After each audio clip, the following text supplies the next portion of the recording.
Hey, so today is the behind the scene of a real estate property in London. So as I'm in the hospitality sector and I shoot interior, hotel interior and stuff, so exceptionally when there's a luxury property owner that asks me to shoot theirs, I also do that. So I want to just take you behind the scene of what I'm doing today. It's a 3-bedroom, couple of floor penthouses. I'm just helping the owner with having beautiful images. So what we're gonna use today, we have the Nikon 24-120 and the Nikon Z8. So I got this on loaner from Nikon because I want to try and decide if I want to buy it in terms of ergonomic, weight, and everything. So I'm gonna shoot it in a few scenarios. Instead of me giving you a review of what is it, like this camera has been out for like over 3 years now, so I don't need to re-explain it. But it's good, like for example, if you're also someone who's looking to purchase this camera and you're not sure about it. But yeah, I want to take it for a hospitality shoot. I have an hospitality photo shoot next week. I have like a restaurant. I have an event tomorrow where I'm gonna take it as well. And a few product shoot that I'm gonna do at home as well with this camera. But today, back into the real estate shooting. I'm gonna take you behind my full process and everything that I do. So what we have, I always take a tripod for real estate, always is important. We have Manfrotto travel tripod. I love this tripod, it's so good. One of the best, it's really worth the money. It was like, I got it at a photography show, it was like £100 or something like that, but it's really light, very sturdy, and yeah, this is what I take when I go around London with that. For the tripod, always, I'll open all the legs, and actually with real estate, always shoot from here, your waist level, not like waist level, or chest level, not eye level, because it doesn't look good. I will mostly shoot at 24 millimeters. This lens is a f4 minimum, but you don't need to be shooting real estate property at shallow depth of field because you want every details to be in the picture. So I'm gonna shoot at f8 anyway. And the tripod is because I'm gonna do a long exposure, like a very, very, very slow shutter speed. So we can have more light into the lens. So this is why we need a tripod, because you can't do it. I think with the Z8 maybe you can do NL, but I don't want to risk it for the client. It's not really, yeah, what we are here for. And yeah, it's pretty straightforward and I love it. Always, I've been to this place before because I know the owner of the place. So I know what time the light comes up beautiful like that. There's a beautiful light coming in when it's 11 a.m. So yeah, this is why we are looking to shoot beautiful lighting in the morning, so you don't really struggle too much with light. So yeah, it's gonna be beautiful, high contrast. So we keep it in. You know, now clients, they are used to taking picture on their phone. So when you take a picture with a camera, they expect it because the phone has a high dynamic range, right?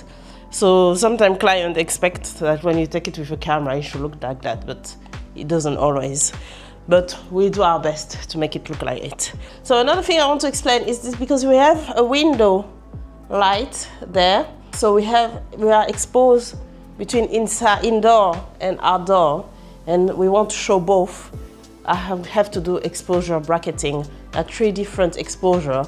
So the camera will take 3 or 5 different photos.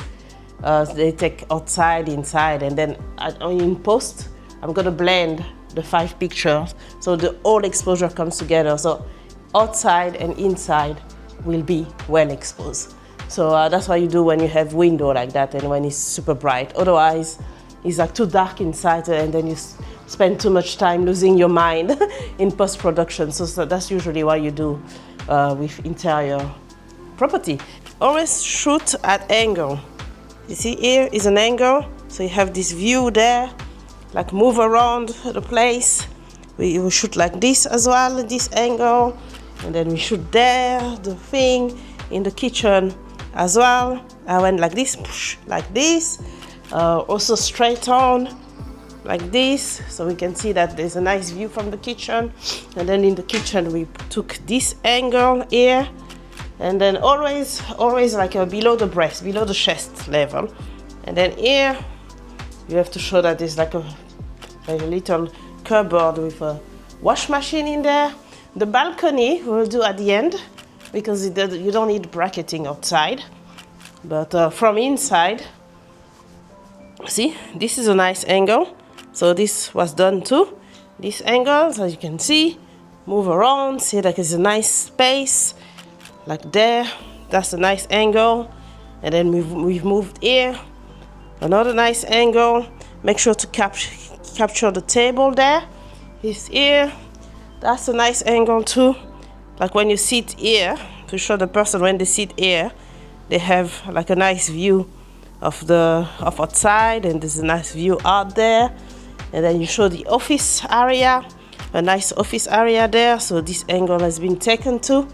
So yeah, just walk around the room and see what is interesting. From here too, nice angle of the office, and the light there, strip of light, I capture it. That was super nice. So now we're gonna go upstairs. So this room is done. Takes a bit of time, it took a bit of half an hour here. So here, this angle has been taken too. And now you move into the restroom, like guest restroom as well, needs to be done. And then we move upstairs. So I took the stairs here as well to show that you go upstairs, it is nice, blah blah. So first bedroom, you enter, you like give an impression that you're entering, so you take a shot from here. Then you come into this corner. That's a nice one to take as well. You show the view that you're gonna have when you lie in this bed. It's a nice picture to take as well. Straight on, clack, straight. It's good symmetry. We have a bathroom here. You can take from here, you can come here in, get a shot the corner there. Show that there's a shower, so put the tripod a bit up. No need to be in the mirror. Yeah, there's a nice things here. Actually here is one to take as well, because there's a nice artwork there. Then this bedroom is a bit smaller, so you shoot from here, ready from outside, because we are using 24. 24 looks a bit more editorial, so that's why we're using that for the type of client that we use. Then you come to this corner, boom, show beautiful color there. Here as well, this angle, we came more into here, to this angle, actually couple of shots. And then that's the master bedroom. We start one shot here, boom, little library that you show. And then we come from here as well, we take this angle, so when he's sleeping you have a nice view there. And then you come to this angle as well to show the corner there, pretty cool. You get this angle as well, that's a good angle. And then you have the lovely bathroom, so you have a shower, I can show you have a shower and a bath, boom. So bath with a view. So to be able to take this shot, I went inside in the shower, put the tripod there. The door was closed, of course. Door was closed, boom.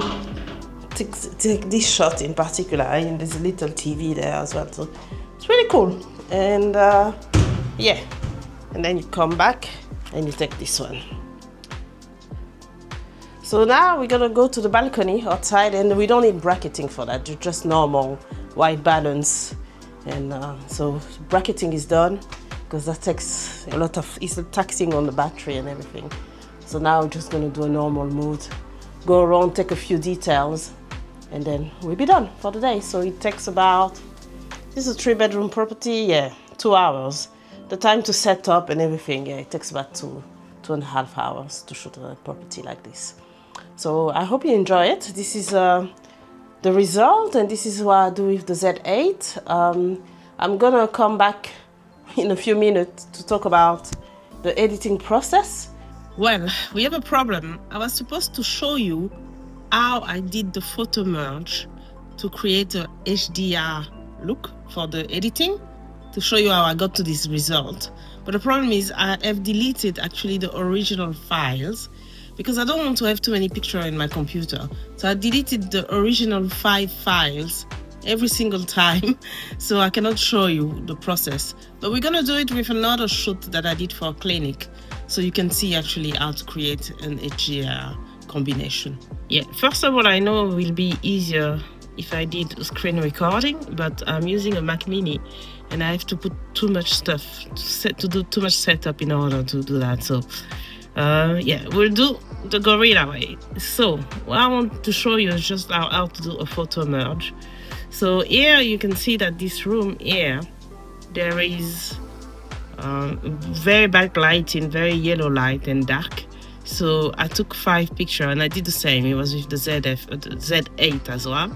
So one, and then you see I have 5 different exposure in this room.